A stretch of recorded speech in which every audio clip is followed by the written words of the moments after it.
Bonjour à tous. Aujourd'hui, j'ai une très belle pièce de militaria à vous présenter. Il s'agit d'un Leuch Pistol 34 de l'armée allemande. Comme son nom l'indique, c'est ce pistolet de signalisation de calibre 26,5 mm a été développé entre la Première et la Deuxième Guerre mondiale, donc introduit en 1934. Donc, ce fameux pistolet a été... le designer est bien connu pardon, par Walther, et non moi-même, et bien Karl Walther, des pistolets et des armes bien connus. Donc, il remplace le pistolet de signalisation, le LP, le Leuch Pistol 26, qui était beaucoup plus lourd et qui était assez identique, sauf qu'il était fait d'acier et de bois. Donc, la version qu'on retrouve ici, 34, a été allégée par l'utilisation de matériaux plus intéressants. Donc, on pourrait dire ici qu'on voit la poignée, par exemple, qui est en bécalite, et la majorité de la carcasse de l'arme est faite en duralumine ou de l'aluminium durci, donc qui est un mélange, je crois, avec du cuivre, entre autres, et du magnésium ou manganèse, un des deux. Donc, ce qui rend le pistolet beaucoup plus léger que sa version antérieure. J'ai fait un petit comparatif de poids et j'ai remarqué, juste pour faire un comparatif, celui-ci, le pistolet que vous voyez, pèse 716 grammes, 18 à peu près, et un Glock 17 vide pèse 710. Donc, c'est pratiquement le même poids qu'un Glock 17. Et environ, en longueur, on a environ 25 cm par environ une quinzaine. Donc, pour vous donner des comparatifs. Donc, ce pistolet a été utilisé pratiquement par toutes les armes de l'armée allemande et bien au-delà de la Deuxième Guerre mondiale aussi. Je crois qu'il y a eu même une version pour l'armée danoise, je crois, qui était jusque dans les années 60. Mais il a été remplacé un peu plus tard par le Leuch Pistol 42, qui était encore reçu d'autres modifications. Mais ce pistolet de signalisation était, à l'époque, en fait, quand il a été capturé, surtout par les troupes britanniques, considéré comme le meilleur pistolet de signalisation au monde, si je peux me permettre. Et vous allez comprendre aussi pourquoi, puisque ce pistolet est vraiment très polyvalent. Sous plusieurs formes. Donc, commençons tout simplement. Donc, on voit vraiment... je vous dis, j'étais étonné quand j'ai reçu ce pistolet par son poids vraiment léger. Donc, une belle prise en main, vraiment très confortable. Comparativement à la version 26, le pontet a été grossi pour l'utilisation avec des gants, par exemple, en hiver ou autre. Il y a eu différentes versions. Celle-ci, je crois que c'est une version 1943. Les premières qui étaient introduites en 1934 étaient encore partiellement ou totalement en acier avec encore du bois. Donc, et il y a eu différents traitements anti-corrosion qui donnent des couleurs particulières. Donc, je crois qu'il y a une version que quand le traitement s'use, il devient comme très jaune. Donc, celui-ci est une version plus récente, puisque son traitement, qu'on voit le noir anti-corrosion, ne jaunit pas. Et évidemment, les marquages vont varier de l'époque de la production et autres. Donc, il y a quelques marquages et ils sont un peu durs à voir, donc j'ai pris des photos pour vous. Donc, on voit vraiment ici le logo allemand. Donc, à plusieurs endroits, on a un numéro, ici, un numéro de série. Et il y a un peu ici, vous voyez, là, c'est DUV quelque chose, 41 ou quelque chose du genre. Je crois que c'est le fabricant, puisqu'il y a d'autres variantes aussi. Donc, je n'ai pas réussi à identifier l'endroit, mais on voit distinctement ici le logo. Maintenant, son fonctionnement est d'une grande simplicité. Donc, vous avez ici le déclencheur du canon en dessous. Vous pouvez le faire à une main. Donc, voilà. Vous introduisez votre cartouche de 26,5 mm. J'ai eu beaucoup de misère à trouver des images des versions allemandes. J'en ai trouvé une ou deux, donc je vous la présenterai. Donc, on rentre sa cartouche et évidemment, on arme et on tire. Aussi simple que cela. Je n'ai pas de cartouche 26,5 mm, mais on voit ici l'extracteur, percuteur, et il y a une version, je crois, dans la dernière version ici, il y avait, je pense, du côté gauche ou droit, comme un indicateur pour montrer que l'arme était chargée. Donc, c'était comme une espèce de truc. Donc, quand vous mettiez une cartouche, je crois que ça montait ici sur le côté. Donc, je pense que c'est la dernière itération de mise à jour, on pourrait dire, de ce pistolet de signalisation. Maintenant, ce qui est très particulier, c'est la versatilité de ce pistolet de signalisation.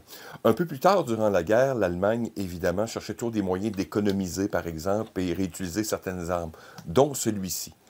Ils ont converti, ils ont monté une espèce de kit qui va avec, qu'ils ont appelé ensuite le Sturm Pistol, qui était une mire, donc un lance-grenade littéralement, ou lance-roquette selon. Donc, on ajoutait sur le canon une mire. Et à l'arrière, on voit ici, on pouvait attacher, là et là, ici, et une espèce de crosse rétractable, donc amovible et rétractable.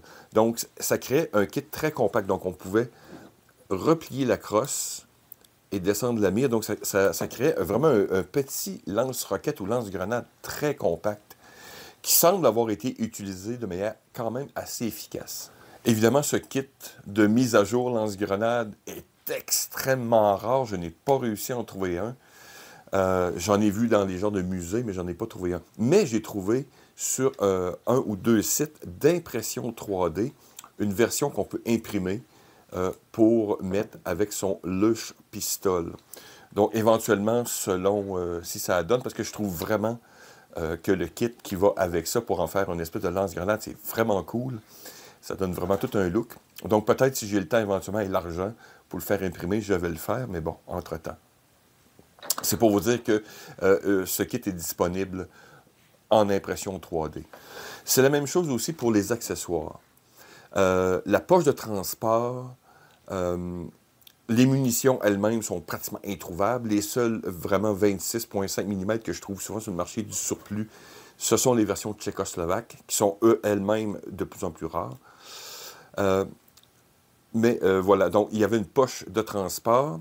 Je mettrai une photo avec le nettoie canon, entre autres, et ces trucs-là. Il y avait une version plus élaborée, je crois que c'était une plus grosse boîte avec peut-être au niveau l'unité ou échelon B, peut-être. Donc, encore ici, très rare. Je crois qu'il y a des reproductions, mais j'ai trouvé en mode surplus la poche de transport et les prix sont exorbitants. Donc, et souvent, la tige de nettoyage est manquante. Donc, j'investirais pas un que j'ai vu, je sais pas, à 450 $ canadiens. Donc, voilà. Je mettrai une photo, ça va coûter moins cher. Maintenant, il y a eu aussi d'autres accessoires que j'ai trouvé tout à fait intéressants. Il y a une version, c'est une espèce d'appareil pour visser dans un arbre. Donc, pour littéralement faire ce qu'on appelle dans le temps de l'armée des trip flares. Donc, le pistolet, une espèce d'appareil assez étrange qui se vissait dans l'arbre et que vous pouviez ensuite mettre avec un fil, par exemple, pour en faire un appareil de détection, évidemment, comme je vous dis, un trip flare militaire. Donc, voilà. Donc, évidemment, cette pièce d'équipement est introuvable, sauf dans les musées. Donc, encore ici, je ne ferai pas l'effort, je vous mettrai une photo. Et de dernière minute, en faisant quelques recherches avant la vidéo, j'ai remarqué, et je l'ai trouvé sur DCS, donc je mettrai c'est la seule place que j'ai pu le voir, sur DCS, le fameux simulateur militaire. Dans les BF-109, je crois, et sûrement d'autres avions aussi, mais c'est la version BF-109 que j'ai vue. Sur le côté droit, il semblait avoir une espèce d'ouverture où on pouvait mettre ce pistolet et, au besoin, signalé sous une forme ou une autre. Donc, j'ai très peu d'informations, mais c'est un outil de signalisation pour les pilotes. Donc, la version, on pourrait dire Luftwaffe. Donc, il y avait un appareil à l'intérieur. Comme je vous dis, j'essaierai de mettre la vidéo qui est une simulation de DCS, mais qui montre l'usage de ce pistolet dans un avion de l'armée allemande, Deuxième Guerre mondiale. Donc voilà, comme je vous dis, encore ici, une belle pièce d'ingénierie allemande, simple, efficace, et fait exactement le travail pour le quoi il est supposé faire. Et très polyvalent, bien sûr. Je suis sûr, j'ai regardé un peu vite vite en atelier, je suis sûr que je suis capable de monter une espèce de crosse aussi. J'ai vu des versions, entre autres, qui semblaient artisanales, donc pas une version officielle peut-être, mais j'ai vu certains de ces pistolets qui étaient avec des espèces de crosses soudées. Et comme vous voyez, vous avez au moins 2 points d'ancrage. Donc, comme je vous dis, je montrais des photos, mais vous pouvez improviser sur le terrain des formes d'ancrage ou autres pour ce pistolet. Maintenant, 80 ans plus tard et plus, est-ce que cette pièce est encore fonctionnelle? Totalement. Donc, vous avez sûrement vu d'autres vidéos que j'ai faites. Donc, il y a des adaptateurs 26,5 mm et en sous-calibre. Donc, le plus classique est le 12 tout simplement, mais vous pouvez ensuite sous-calibrer 12 vers d'autres. Donc, je pense que je vous avais montré 9 mm, 45 et d'autres trucs. Sinon, au niveau militaire, les fusées de signalisation 26,5 mm sont très rares et très coûteuses. Et remarquez que c'est encore un calibre qu'on appelle le calibre 4 dans le civil. Ça existe encore, et je crois que c'est aussi cher. Je pense que c'est presque 20 $, je crois, j'ai vu à certains endroits, par cartouche. Donc, j'ai essayé un petit kit de 4, je pensais que le prix n'était pas cher. En fin de compte, c'était genre 80 $. Donc, les munitions sont très chères, donc je vous conseille fortement de mettre un sous-calibre. Comme vous voyez ici, celui-ci, je l'avais mis, voilà, et s'adapte très bien. Et ensuite, ne vous en faites pas, YouTube, c'est une balle d'entraînement. Un Snap 4 qu'on appelle, donc voilà, 12, hop, voilà. Maintenant, évidemment, à titre comparatif, tantôt je parlais d'un Glock. Voici un pistolet très connu, Orion, pistolet de signalisation civile. Ici, j'ai la version verte, mais c'est la version orange qui est la classique. Donc, ça vous montre la différence des tailles. Les Orions, c'est des très bons pistolets, mais vous comprenez que celui-ci est fait que pour tirer des fusées éclairantes, évidemment en plastique. Donc, si vous tombez, ça va casser en deux, littéralement. Celui-ci, évidemment, plus gros, mais vous avez une pièce durable. Donc, si votre vie dépend littéralement de signaler votre position, évidemment, vous avez toujours une question de poids, mais c'est très bon aussi si vous utilisez, exemple, ici, vous avez, par exemple, des bear bangers, donc vous avez des fusées de signalisation, et vous avez aussi les fusées sonores, si je peux me permettre, contre les ours. Donc, vous avez encore ici un pistolet de signalisation est vraiment un outil très polyvalent dans le domaine survivaliste aussi, dans plusieurs domaines, je n'ai parlé souvent. Donc, vous n'êtes pas obligé de trouver, évidemment, le pistolet, puisqu'ils sont assez coûteux sur le marché, mais il y a d'autres versions, entre autres, les versions, comme j'ai présenté dans d'autres vidéos, la version bulgare, par exemple, les versions russes, polonaises et autres, sont des pistolets de signalisation de qualité militaire, mais beaucoup plus accessibles. Donc, c'est une pièce, comme je vous dis, j'utilise des pistolets de signalisation depuis longtemps. Et évidemment, si je ne vois pas avec des armes à feu ou autre, je me sens toujours mieux d'avoir un pistolet de signalisation avec moi, très polyvalent, avec soit des fusées éclairantes, sonores ou, évidemment, un mélange des deux. Donc, voilà, c'était une petite vidéo de présentation sur une belle pièce de Militaria. Comme je vous dis, cette pièce coûte assez cher si vous la recherchez. Elle est assez rare et assez recherchée par les collectionneurs. Donc, moi, évidemment, j'ai fait une petite négociation avec un collectionneur, donc j'ai pu l'avoir à prix honnête.